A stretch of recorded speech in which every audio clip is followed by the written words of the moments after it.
I first learned about formative assessment in college, in my graduate classes, and there we were just kind of taught the basic level of formative assessment, which is, use the call sticks or use a ticket to leave. But they had never really told us what to do with the information to better instruct our to make our teaching better, to instruct our students towards the targets they're trying to reach. And so I remember feeling frustrated at first because I would gather all this data and have kids all over the place and then have no idea what to do with it after I'd gathered it. But now I feel like I have a much better understanding of how to use the data, not just collect it. I've learned a lot of different strategies to use with formative assessment, especially hands-down strategies, which seem to cause so much engagement in the classroom, which I love. But I'm learning a lot more about now how to gather that data and make instructional decisions. So it's definitely informed my teaching in that way, where I'm thinking much more about flexible groupings, and I'm thinking much more creatively about how I can meet the standards when kids are at different places. I'm much more conscientious about it. I do it much more deliberately now. I think before it was, I was using the call sticks as a management tool or something like that. And now I'm planning it. I'm planning every few minutes to do a check-in using formative assessment. The formative assessment process has really helped me know what my students know by being able to have kind of a building block and scaffolding for the students. I can start them at kind of a basic level and slowly progress them through to a more advanced level to hit that target. Because I use all different forms of assessments, like my observations, conferences with the students one-on-one, just small discussions with them, exit slips, thumbs up, all the different types of formative assessment that I do use on a regular basis in the classroom.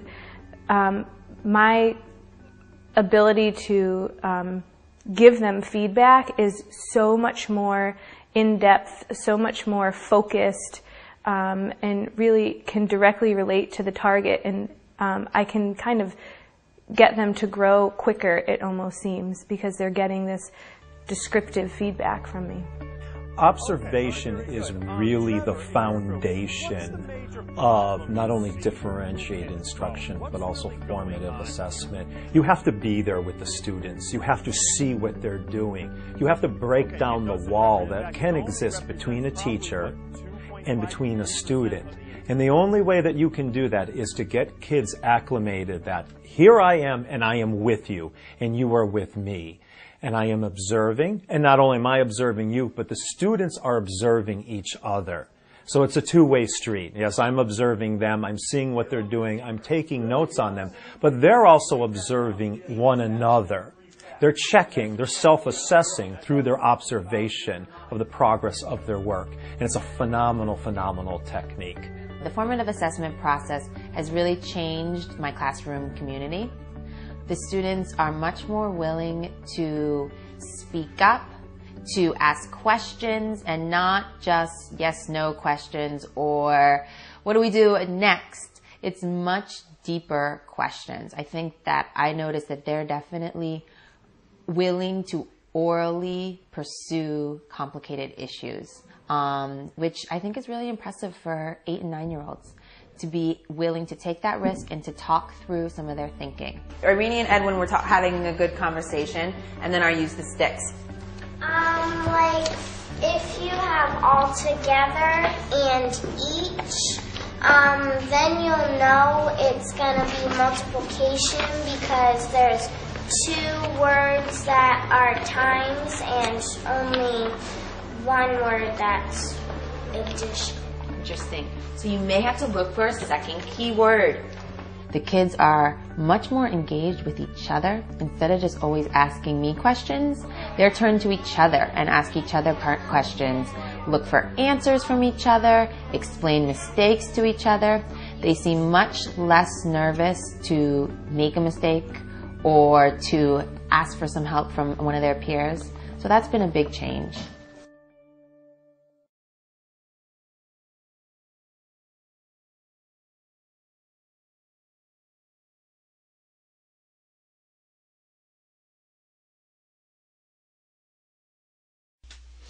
Smart software offers exceptional opportunities to create interactive activities for the classroom. Here's a review game that I made up to use with students using a die from Smart Notebook and the 6 levels of Bloom's taxonomy. So this is how it works when students come in. I have this screen projected on the board, and we go to this to start out. As you can see, here's the die from Smart Notebook, and here are the 6 levels of Bloom's taxonomy: knowledge, comprehension, application, analysis, synthesis, and evaluation.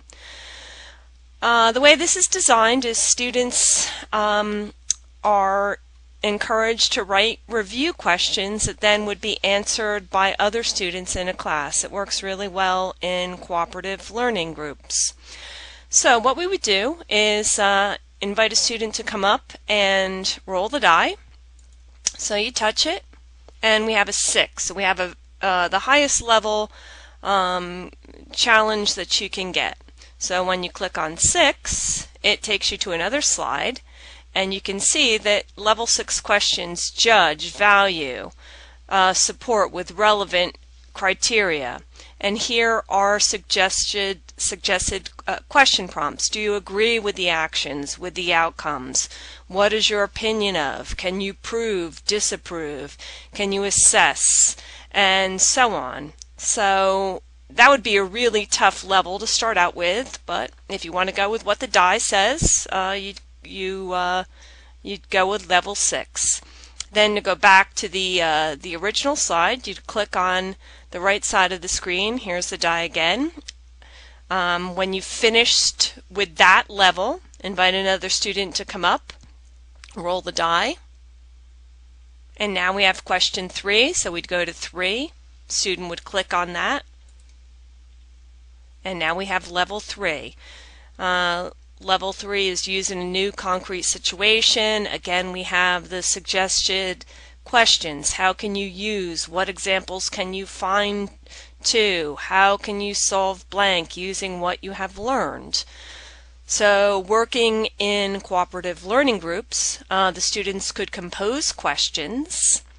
Then they could travel around the room answering questions that other students have composed. It's interactive, fun.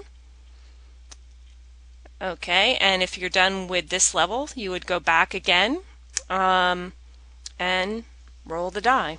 Students love rolling the die. Got 6 again, 6 again, 3. It really is random. Okay, so then we have 4 for analysis. And again, you have general categories, suggestion, question, openings. I found this to be an excellent way to review material. Students like it. It applies to numerous learning styles. It's just one of the many things that you find in Smart Notebook.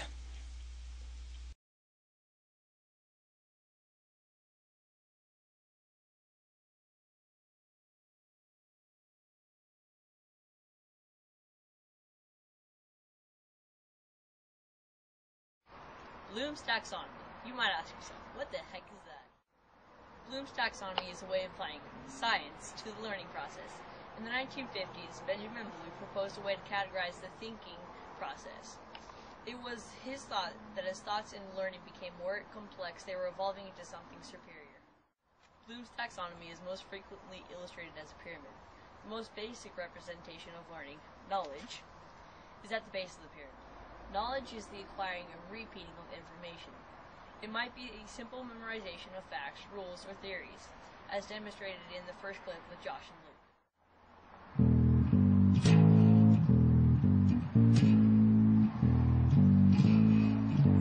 Hey Luke, what's that? It's a bass guitar. What's a guitar? A guitar is an instrument that makes music when you strum the strings in a certain pattern. Like what? Like, just a simple... Oh, so like...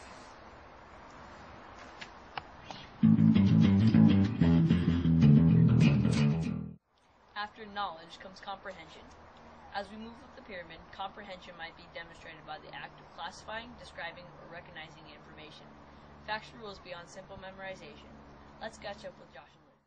Is this a guitar? Yes. Is this a guitar? Yes. Is this a guitar? Yes. Is this a guitar? Yes. Is this a guitar? No. Moving steadily up the pyramid, we now approach application. At this level of learning, the students begin to apply his knowledge and comprehension to circumstances without the need for his teacher. The student begins to learn on his own. Take it away, Josh.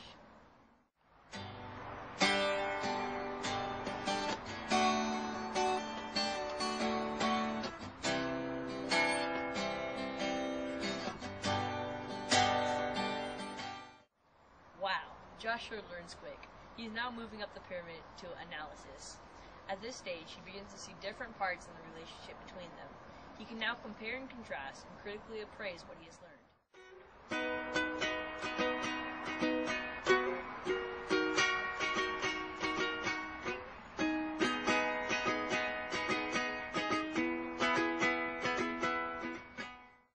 That's quite impressive for a single afternoon of learning. Josh is now moving on to synthesis. At this stage of learning, Josh can now compose, construct, develop, and manage his acquired knowledge. He creatively puts parts together to make a new whole, like adding an amplifier to his music. Let's check on Josh's progress.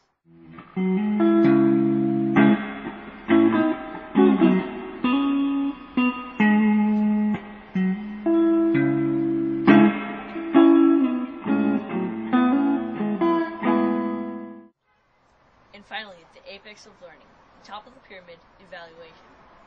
At this level of learning, Josh can now judge, consider, and determine the value of the knowledge he has. Let's take one last look at Josh as he makes it to the top of the pyramid.